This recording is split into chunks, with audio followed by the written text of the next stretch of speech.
ব্যবসা গরমে অতিষ্ঠিত শুধু মানুষ নয়, গরমে নাজেহাল অবস্থা এবার কোরবানির পশু।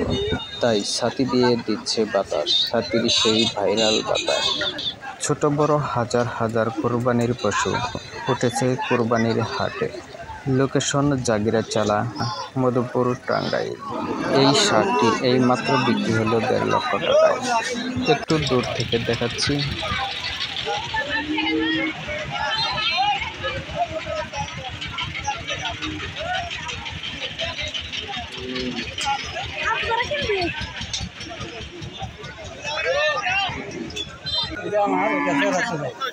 কত দাম করে?